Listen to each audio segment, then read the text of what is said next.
Bonjour, ravi de vous retrouver pour ce nouveau numéro de Power Sport News.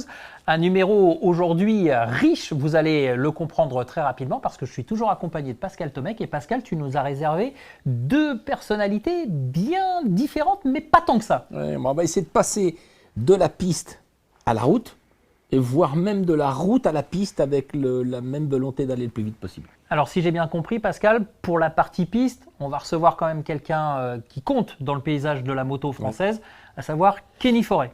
Oui, on va recevoir une famille plutôt. Oui, La famille on peut le dire Forêt. comme ça. Entre Voilà. le père, la maman et les deux jumeaux, il y a largement de quoi raconter l'histoire. Alors, quintuple champion de France de Superbike, champion du monde d'endurance, mais aussi on parlera, comme tu le disais, de la famille et des valeurs que représente la famille Forêt, avec la transmission sur la KF 78, l'Académie KF 78. Il prévoit de mettre à la disposition des jeunes le monde du sport pour mieux le réaliser. Pas pour créer forcément des champions, mais pour créer, je dirais, le monde du sport. Alors, ok, maintenant tu m'as parlé de la route, ça veut dire quoi? Ça veut dire course sur route? Pareil, il y a un chrono qui démarre, on va le plus vite possible sur une route fermée bien sûr. C'est pas une route ouverte, donc Wayne Bourget, donc ça va vite. Donc Wayne Bourget, lui, il nous parlera du Tourist Trophy et de ses ambitions sur ce Tourist Trophy pour lequel il va revenir pour la troisième fois. Si troisième fois, oui. Voilà. Donc vous l'avez compris, un programme riche et varié, encore une fois, sur Power Sport News. Donc maintenant, on rentre tout de suite dans le vif du sujet.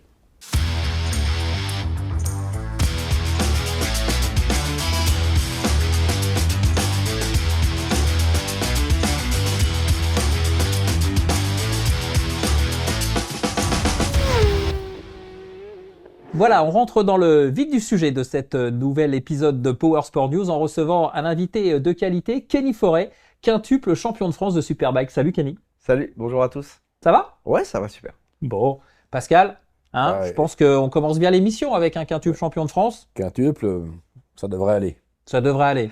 Bon, on a évidemment, on va parler de la fratrie Forêt, parce qu'on rappelle que tu es jumeau avec ton frère Freddy, évidemment, qui lui a arrêté la compétition. Mais tu es aussi issu d'une famille où ton père, Jean, a animé les plateaux du championnat de France, mais aussi des Grands Prix dans les années 80. J'allais presque dire que ça aurait été une faute professionnelle si tu n'avais pas poursuivi. Bah écoute, c'est venu naturellement, c'est-à-dire que ça n'a pas été... j'en parlais avec une personne il n'y a pas très longtemps, et c'est vrai que mon père a été... Mon grand-père aimait le sport mécanique, mais c'est vraiment mon père qui s'est mis là-dedans à une époque où en fait l'accès à la compétition était presque indispensable parce que les gens roulaient très très vite sur la route et en fait il arrivait au circuit, il y a pris une passion qui était énorme et nous en fait tout est venu comment dire de manière naturelle quoi. Aujourd'hui on voit beaucoup de gens qui essayent de mettre dans chaque sport leurs enfants pour essayer d'être les meilleurs. Nous en fait faire de la moto, c'était comme jouer au foot. C'est-à-dire que, par contre, c'était le paradoxe. C'est que après, on n'arrivait pas à se rendre compte qu'on avait de la chance. Parce qu'on a tellement été vite mis sur une moto que va dire à quelqu'un qui, depuis ses 3 ans, est assis sur une moto qu'en fait, il a de la chance. Bah non, en fait, moi, je pensais que c'était normal, quoi. C'était juste ça. Donc ça, on l'a compris un peu plus tard. Mais en tout cas, au début, pour nous, c'était cool, quoi. Qu'est-ce que ça fait justement, je ne sais pas si tu as des flashs qui te reviennent, etc. Mais comme tu le dis, à 3 ans, vous accompagnez ton père, enfin je dis vous avec ton frère bien évidemment, il y a ta mère aussi qui est là, et vous évoluez au milieu des têtes d'affiche des Grands Prix. Vous vous rendez compte de ça justement par rapport au fait que tu disais on avait de la chance.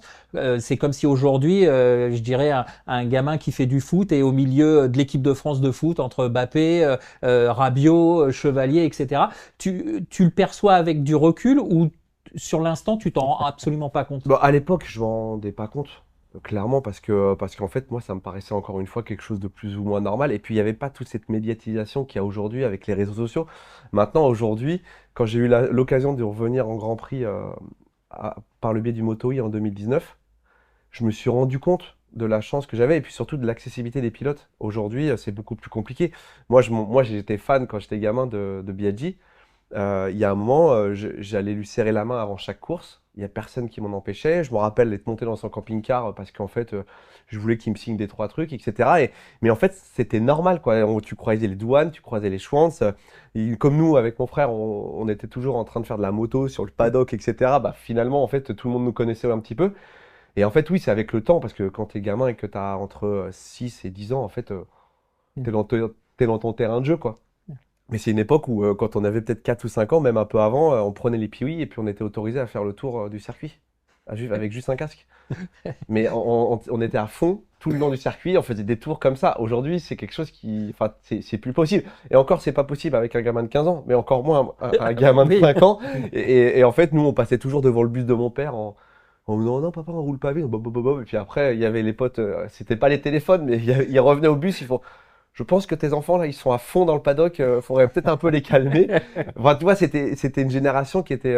Et c'est aussi pour ça que j'apprécie, alors même si ça change aussi parfois plus le paddock Mm. d'endurance de FSBK que le Grand Prix, parce que ça me rappelle plus le côté genre où en fait Ouais. on est tous dans le même panier et on fait tous la même passion et en fait on échange beaucoup plus que sur un paddock de MotoGP où c'est très professionnel, il y a beaucoup d'argent et donc voilà, donc non, c'était assez fou quand il repense un petit peu. Donc c'est mon père qui a toujours dit j'en favoriserai jamais un plus que l'autre. À part s'il y en a un qui décide, qui a pas envie quoi, qui veut plus en faire ou quoi que ce soit. Et mon père, quand on faisait de la compétition, à aucun moment c'était pour qu'on soit professionnel. Mais il y C'était en a juste un pour qu'on s'amuse. Il y en a un C'est qui pour aurait qu'on pu faire du cross et l'autre qui aurait pu faire de la vitesse. bah, en fait, de la manière, j'ai pas eu l'impression qu'on ait eu le choix. C'est que pour lui, le cross, c'était pour s'amuser. Et D'accord. la vitesse, c'était pour faire des courses. Ok. Et en fait, et nous, clairement, on n'a jamais eu envie de faire des courses de cross. On nous l'a jamais mis dans la tête. Ah ouais. Et ça nous a jamais donné envie. Par contre, faire des courses en vitesse, comme on voyait les grands prix, on voyait tout ça, c'était pour nous, c'était grand prix, quoi. C'était plus logique. Ouais. mais logique, mais non, mais nous, on avait 6 ans, on n'avait jamais fait de vitesse, on n'avait fait que du cross, mais on disait déjà, on veut être champion du monde de vitesse, quoi. Mm. Mais et du coup, jusqu'à 17 ans, on voulait être champion du monde, mais on n'avait toujours pas fait de vitesse. Votre maman qui a suivi votre père toute sa carrière, elle s'est pas dit un moment, bah, écoute Jean, Franchement, Non. maintenant que je suis papa, je me dis, je comprends pas. Franchement, d'avoir les 3 qui roulent, ah ouais. Oui, parce que c'est ce que j'allais dire. Ah oui. Je te coupe, Ah oui. excuse-moi, Kenny, mais quand vous commencez, ton père, il Ah, roule toujours. toujours. Et puis, Ouais, il il roule s'est pas toujours. arrêté tout de suite. ah Non. non, ah non, il roulait toujours, et en plus, alors, on n'avait pas des moyens, comment dire, Oui. qui étaient extraordinaires. Ça veut dire que on avait quand même la règle d'or de pas tomber. C'était une règle d'or. Et je suis obligé de vous raconter l'anecdote de la première course parce que mon père roulait en 250 et nous on roulait en 125. Et en fait, on roule nous deux et en fait, on tombe, mon frère et moi, qui sommes jumeaux, exactement au même endroit, sur la même tache d'eau, parce que c'était sur le séchant. On tombe nous deux au même endroit. Moi, je n'avais pas encore reçu mon casque, donc je prends le casque de mon père, je tombe sur la tête, donc je casse le casque. Mon frère, il tombe de l'autre côté, dans la gadoue, donc le carénage très sale avec un peu arraché. On est nous deux restés au même endroit. On a attendu le départ de la course de mon père. On est rentré au box. Freddy, il a nettoyé sa moto, il a remis du scotch sur les carénages, il l'a remis dans le truc comme s'il n'avait pas grand-chose. Et moi, de mon côté, j'ai pris le casque de mon père, je l'ai mis dans sa housse et je l'ai mis au fond du car en disant il va l'oublier, c'est sûr et certain. Et en fait, quand il est revenu, ah ça va, ouais, ça va, tout va bien. Et c'est le soir, en fait, ma mère a dit, je crois que Kenny, il veut pas te dire qu'il a cassé ton casque, etc. Parce qu'en fait, voilà, on était déjà trop contents d'être là, quoi. Mais en fait, Mhm. par contre, on pouvait pas parce que forcément, quand t'es deux, ça coûte quand même 2 fois plus cher, quoi. Donc, et à la fin, moi, mon père, forcément, il a rien dit. Il a dit non, mais c'est pas grave, c'est fait pour ça aussi un casque, c'est pour s'abîmer. Mais j'avais fait de première course déjà un bon impact sur le casque. Et voilà, tu vois sur quel rythme on a commencé la compétition, quoi. Bon, après, ça a été beaucoup mieux. 2006, tu passes au Super Sport. Et là, j'ai repris sur ton historique. Super Sport, première course, pôle. Ouais, Pas en mal, promo ça. sport. En promo sport. C'est ça. Promo sport. J'avais jamais fait. En fait, mon père me dit. Alors moi, en fait, je reprends beaucoup cette phrase avec tous les enfants qu'il y a aujourd'hui dans les jeunes enfants, c'est qu'arrêter de penser qu'en fait, il y a que les grands prix dans une carrière. Et moi, c'était ce que je pensais quand j'étais jeune. Et le 2 temps à l'époque, ça coûtait cher, et le 4 temps, ça coûtait pas cher. Et mon père, il a dit non, mais là, je t'explique. Fin 2005, je peux plus te faire rouler en 2 temps. Donc, on roule en 4 temps. Donc, il m'a pas laissé le choix. Il m'a juste dit c'est terminé. Donc on a pris en 4 temps et puis on découvre la moto et puis je me dis tiens je vais faire les promos sport pour aller m'amuser. Et donc à l'époque mon père n'aimait pas les promos sport donc il m'a dit tu y vas tout seul. Donc je suis allé tout seul. Et en fait je prends la moto, je roule et je fais la pole. Je fais la pole le samedi, donc bah, je suis jeune, je me prends pour un boss et la course je tombe. Donc du coup forcément t'es en plus je me pète la cheville et je dois rentrer chez moi. C'était à Lennon, j'étais tout seul avec mon pote. Comment tu arrives à peut-être l'expliquer pourquoi ça n'a pas marché sur le 2 temps et pourquoi tout d'un coup tu te sens à l'aise sur le 4 temps? C'est une question de gabarit de machine, de Non, comportement c'est ce moteur? que je t'ai dit tout à l'heure, c'est que je pense que clairement le 2 temps, c'était beaucoup plus élitiste dans la D'accord. performance. Plus par rapport aux moyens, etc., qu'il Ce qui fallait est déployer. beaucoup moins le cas aujourd'hui, parce qu'aujourd'hui tu peux plus, les motos sont tous d'origine. Mhm. Maintenant c'est presque plus inversé le système, mais à l'époque en fait le 2 temps, tu pouvais avoir des distances, tu pouvais avoir des différences de 20 à 25 km/h dans la ligne droite, juste parce qu'il y en a un qui avait un kit qui coûtait Ouais. 15 000 euros, 15 000 euros et que l'autre il avait un kit d'origine quoi. Et en fait, je pense que le talent n'était pas mis en avant, ou en tout cas le travail ou l'abnégation, tout ce que tu veux, autant qu'il pouvait l'être à l'époque en 4 temps, parce qu'en 4 temps à l'époque c'était moto d'origine, il n'y avait pas d'électronique, les pneus bah, c'était tous plus ou moins les mêmes, donc à la fin tu faisais vachement plus la différence. Et en fait, nous on a commencé à comprendre qu'en fait on n'était peut-être pas si nul que ça quand on est passé au 4 temps. Alors, la découverte du 4 temps, ça t'amène évidemment l'évolution logique à l'endurance en 2008. Et là, tu vas rouler avec ton frère au Junior Team. C'est ça. Donc en 2007 je suis remplaçant. Ouais. Au Junior Team. Et en 2008, en fait, je suis entre guillemets promu.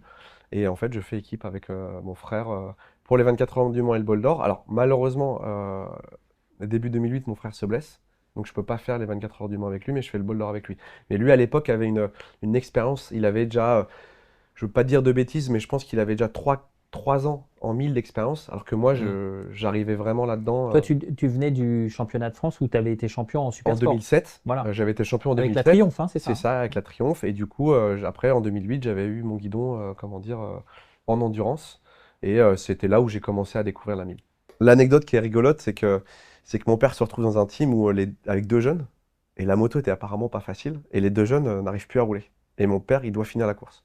Mais je dis, attendez, c'est quand même mon père qui avait à l'époque, donc si c'est en 2010, il avait, je sais pas, 55 ans, quoi. Je fais, les gars. Et en fait, je le vois, et dans mon dernier relais, je le double 3 fois. Et le pauvre, il arrivait même plus à se relever au freinage.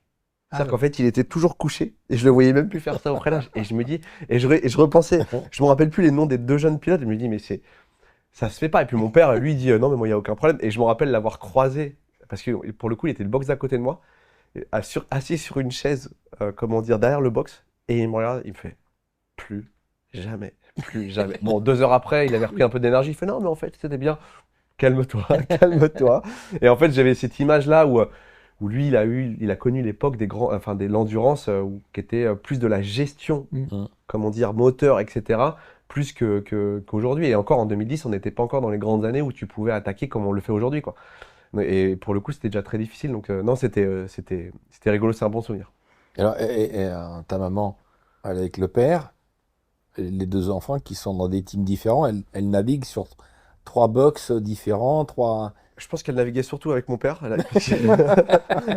Mais non, mais ça a été ça. Bah, j'en reviens à ce que je disais tout à l'heure, c'est que déjà psychologiquement, mentalement, d'avoir ces 2 enfants plus son mari qui roule pendant la même course.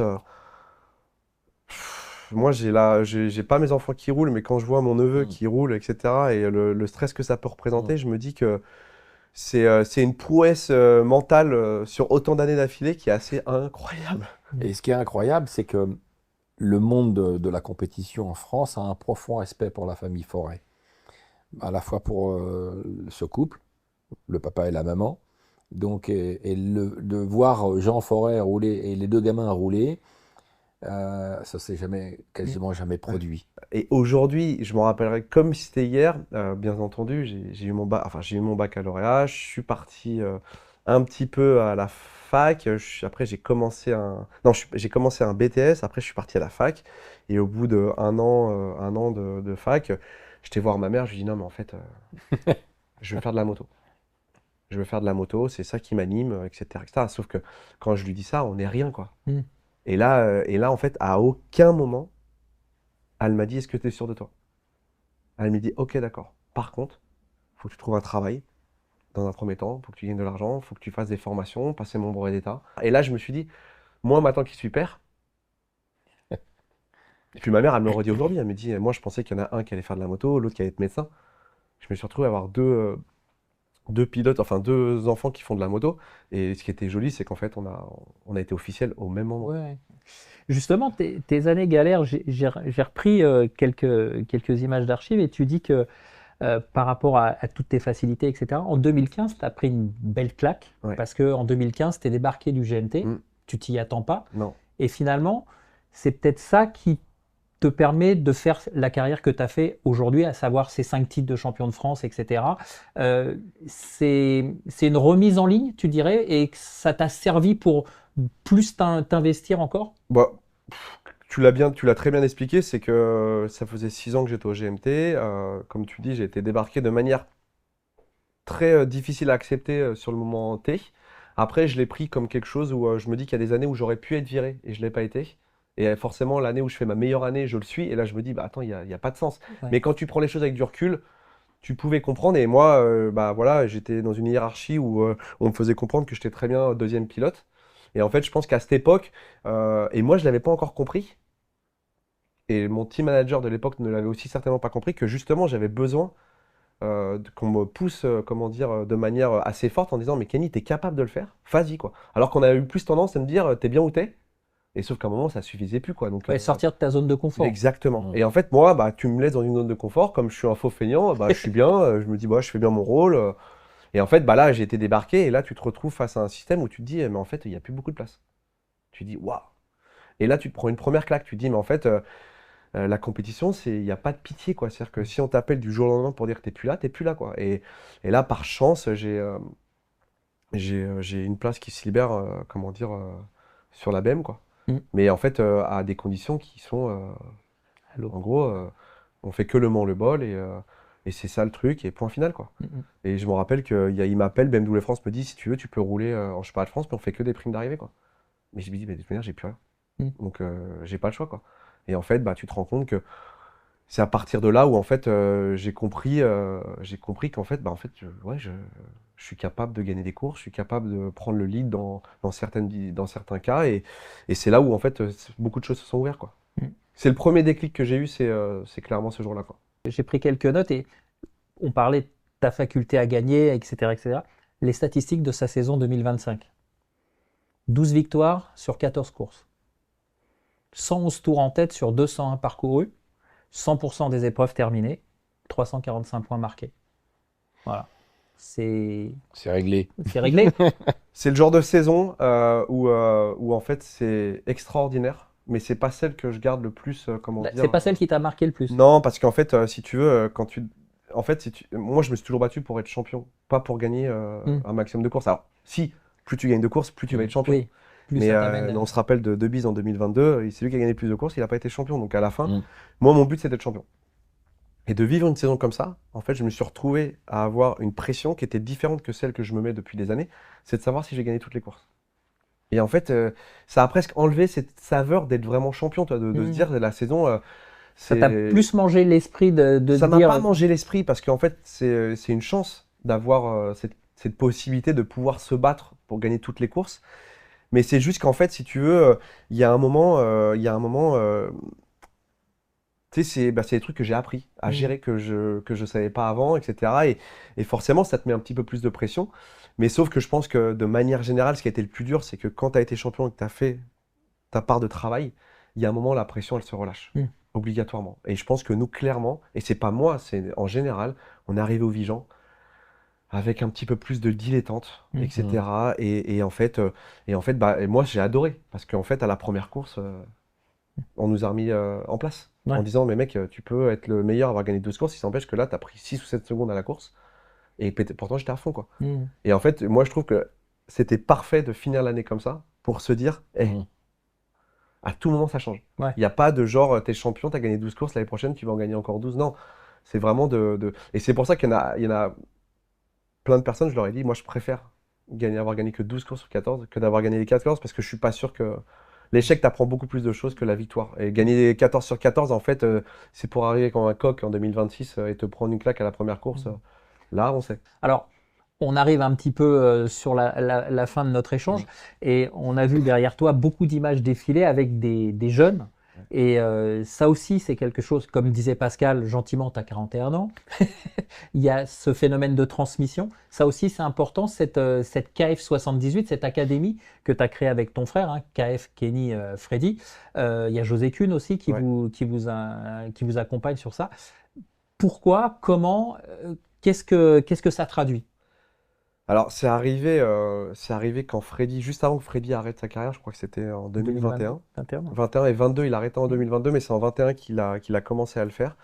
Et en fait, on s'est dit, on monte ça parce qu'aujourd'hui, alors déjà, je pense que la moto française avait besoin d'une structure où en fait tu puisses te programmer. Alors attention, c'est pas une école de pilotage, on n'apprend pas aux enfants à faire de la moto, ils peuvent l'apprendre avec plein de clubs en France qui s'occupent très bien de ça. Nous, c'est vraiment pour permettre aux enfants de se perfectionner et faire de la compétition, d'apprendre le haut niveau. Parce qu'en fait, on s'est rendu compte, quand on observait, il y avait de moins en moins de Français, et on se rendait compte que les gamins, en fait, ils n'étaient pas encadrés ils n'étaient pas, comment dire, formatés pour être bons au moment T, quoi. En fait, ils sont avec leurs parents et tout d'un coup, ils sont sélectionnés quelque part. Et là, tout d'un coup, ils se retrouvent avec des gens qu'ils connaissent pas, des mécaniciens qu'ils connaissent pas. Et en fait, ils n'y arrivent plus. Ils ont besoin de 6 mois, 1 an pour pouvoir performer. Souvent, on leur laisse pas les 6 mois, 1 an. Et puis après, les enfants, ils partent aux oubliettes. Et nous, on s'est dit, et là, clairement, il faut donner tout le mérite à mon frère parce que c'est quand même lui qui s'occupe à 90% de tout ça. Moi, je suis là dès que je peux. Mais il a mis quelque chose en place avec toute la méthode de travail qu'il a eue avec José pendant des années.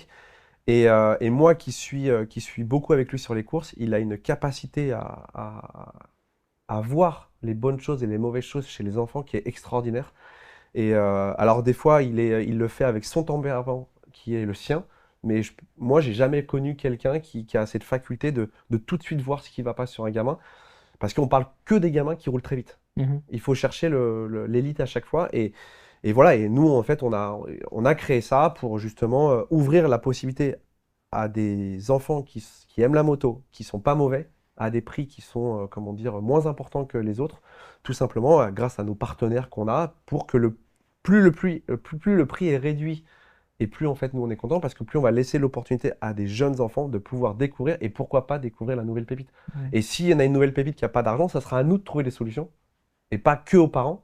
Parce qu'en fait, on est aussi responsable de dire, d'aller voir certains de nos partenaires et leur dire, bah voilà, là on a une pépite.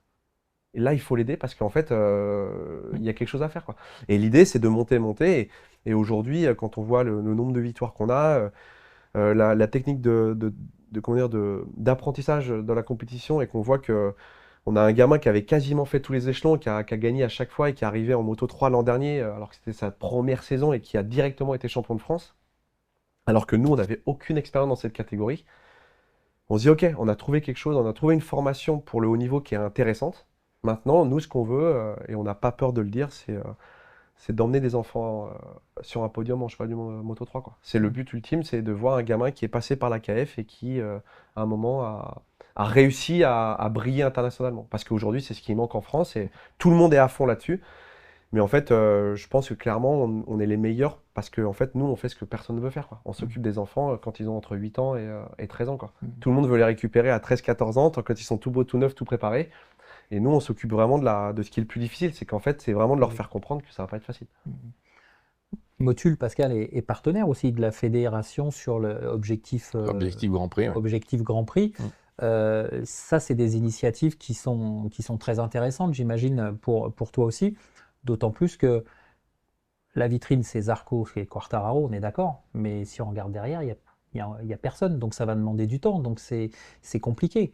C'est de l'investissement à très long terme, même quand on est une entreprise comme Motul.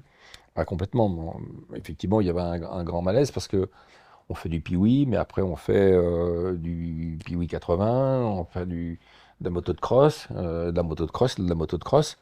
Il n'y avait pas de moto de route. 8 ans. Il n'y avait pas de 110 cm3, boîte automatique, 160, 190. Ça existe depuis quelques années et ça vient d'Italie, une fois de plus. Ça vient d'un autre pays que le nôtre.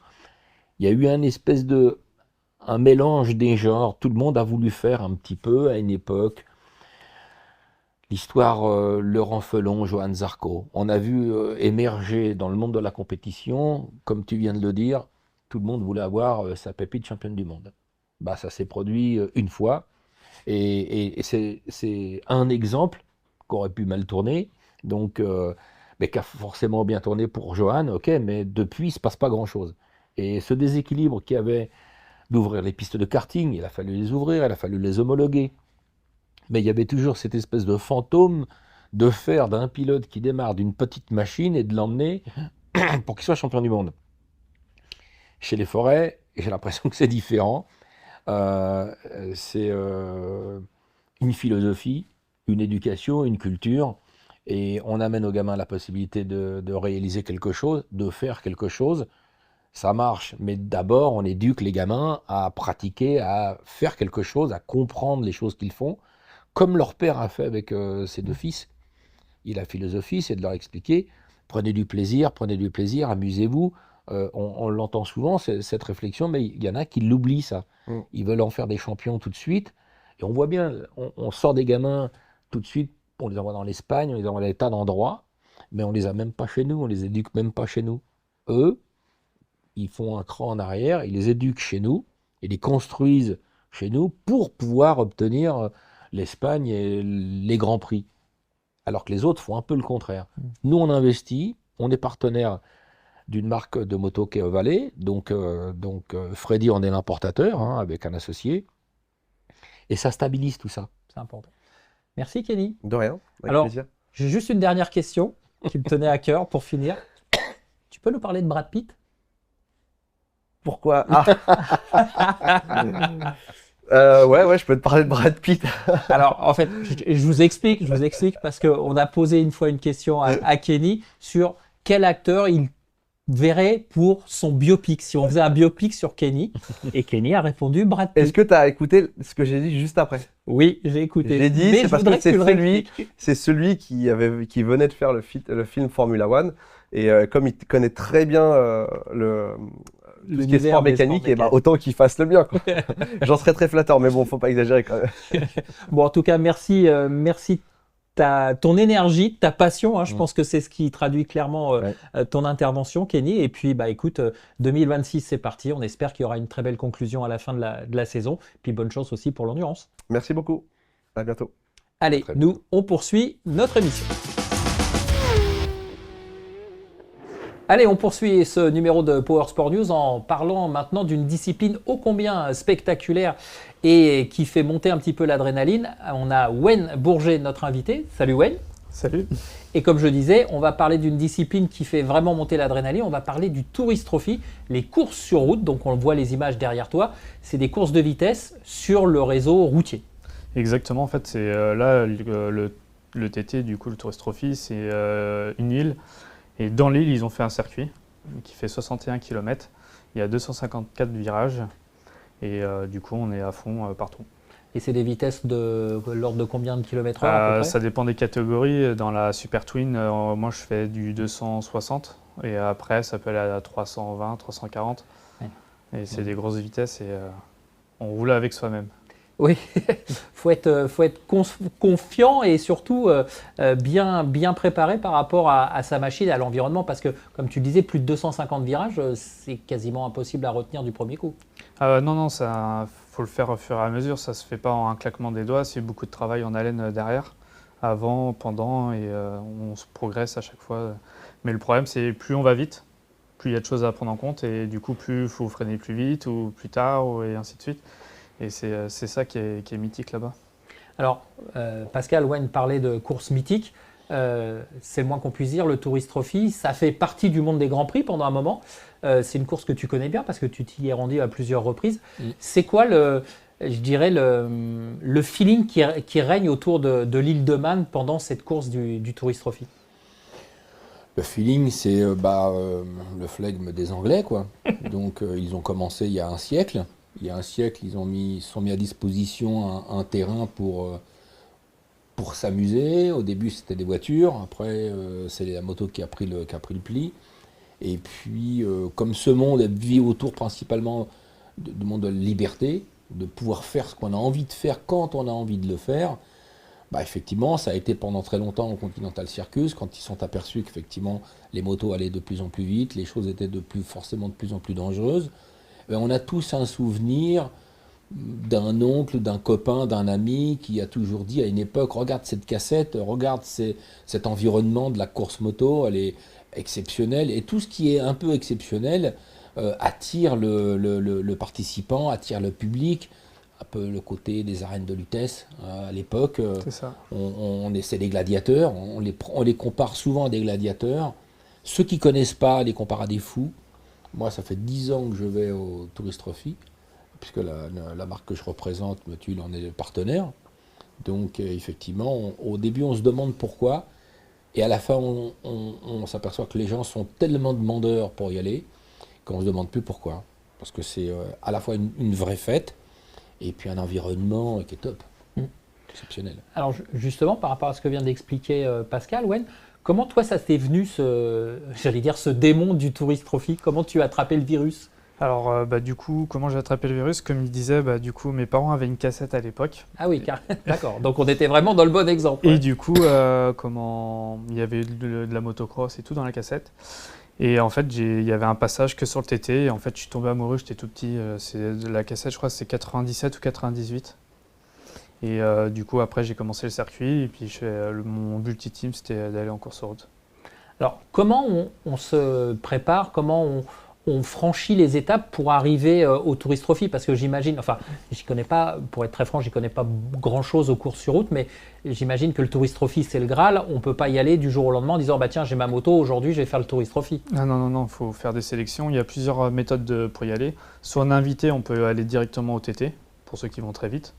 Après, sinon, il y a plein de petites courses en Europe où j'ai fait des podiums. Moi, du coup, en République tchèque, c'est le TT, mais sur 6 km. J'ai fait plusieurs podiums là-bas. Et après, je me suis engagé, moi, du coup, au Manx Grand Prix. Donc, c'est le TT classique qui se passe au mois d'août. C'est le même circuit que le Tourist Trophy. Et en fait, il faut faire ses preuves, il faut faire un chrono de référence pour pouvoir aller au TT. Et je l'ai fait. Et du coup, maintenant, ça va être mon 3e TT et ma 8e participation. Il faut savoir qu'à une époque, tu t'inscrivais, tu étais sur une liste, il y avait 10 ans d'attente pour participer au TT. Tu n'allais pas au TT, comme ça, tu ne faisais pas le Tourist Trophy.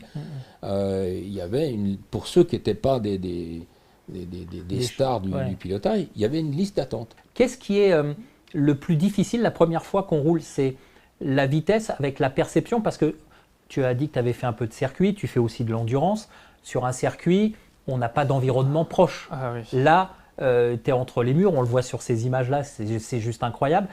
C'est cette perception de la vitesse qui est difficilement assimilable au début. C'est quoi le plus dur? Alors le plus dur, j'ai fait 54 tours de voiture, moi la première année que j'y suis allé. Avant mes premiers tours de roue, je suis parti et en fait j'étais perdu. Parce j'étais perdu dans le sens où avec la vitesse, on arrivait tellement vite à des virages que du coup je savais plus du tout où j'étais. Et en fait, du coup le soir j'ai refait des tours, j'ai retravaillé différemment parce que j'ai été voir John McGuinness qui m'a dit regarde une vidéo plutôt de moto. Il avait des vidéos embarquées, du coup j'ai pris sa vidéo et j'ai travaillé avec ça et j'ai fait un tour avec Dean Harrison à l'époque, il avait gagné avec mon team, avec qui j'avais roulé. Et il m'a beaucoup épaulé. En fait, c'est en roulant qu'on apprend vraiment et à y aller. Et puis après, c'est à notre rythme et puis avec nos points de repère et puis on y va, quoi. Pascal, tu disais que ça faisait 10 ans que tu allais sur le Tourist Trophy. Je sais que normalement, il y a une journée qui est réservée un petit peu où on ouvre le circuit au spectacle. Tu as déjà fait, toi, le tour de l'île de Man? Moi, je fais pire que ça. Pas de... On se lève le matin de bonne heure, vers 5h30, 6h. Le circuit ferme à 9h30 à la circulation. Donc on peut faire 2 tours le matin. Il ferme vers 15h30, 16h et on peut refaire 2 tours le soir. Donc j'y vais avec ma moto ou des motos que les constructeurs avec lesquels on est partenaires me prêtent. Et on fait des tours le matin, on fait des tours pour que les gens perçoivent les 60 km en pilotant. Alors on regarde la course. Et puis après, on fait le tour et on s'aperçoit qu'effectivement, plus on fait de tours, plus on sait où on va passer, où on repère l'église, on repère Greg Niba, on repère Ballobridge. Il y a des noms qui reviennent assez facilement. Et plus on passe sur les endroits où eux passent, et plus on se rappelle les endroits qu'on a vus sur les vidéos, plus on se dit que c'est complètement dingue. Toi, ton meilleur tour au Tourist Trophy, c'est quoi? Alors, mon meilleur tour, du coup, c'est en Super Twin, parce que je ne l'ai pas fait encore en 600 et en 1000. C'est 111 394 miles de moyenne sur un tour. Ce qui fait 176, je crois, de mémoire. Est-ce que tu penses que c'est plus facile de passer du circuit à l'île de Man ou de faire, au contraire, un pilote de course sur route passe au circuit? Je pense que c'est plus facile de la vitesse sur circuit à aller à l'île de Man. Après, c'est pas pareil parce que du coup, moi, je fais les deux et je sais que quand je roule, notamment là au Bol d'Or, j'avais du mal à enlever cette limite que je me fixe tout le temps. Du coup, j'avais toujours une garde un peu trop importante. Du coup, je perdais beaucoup de temps sur certains secteurs, quoi. Alors Wen, tu parlais justement de l'adrénaline et il n'y a rien qui remplace le Tourist Trophy, pourtant tu fais de l'endurance. Et alors j'ai une question toute bête, tu as été champion du monde production, là, cette année, sur la nouvelle catégorie qui a été créée. Tourist Trophy, le titre de champion, tu les positionnes comment? Bah, le TT est là, l'endurance est là. Ah ouais. On en parlait aussi avec John, pareil. Parce que du coup, il a gagné le TT. Il m'a fait, moi je suis là, mais toi tu es là parce que c'est l'endurance, c'est plus facile. Enfin, c'est plus facile entre guillemets, mais non, c'est deux courses complètement différentes et on réagit pas pareil. C'est pas trop comparable. D'accord. Parce que c'est pas du tout la même ambiance, c'est pas du tout les mêmes.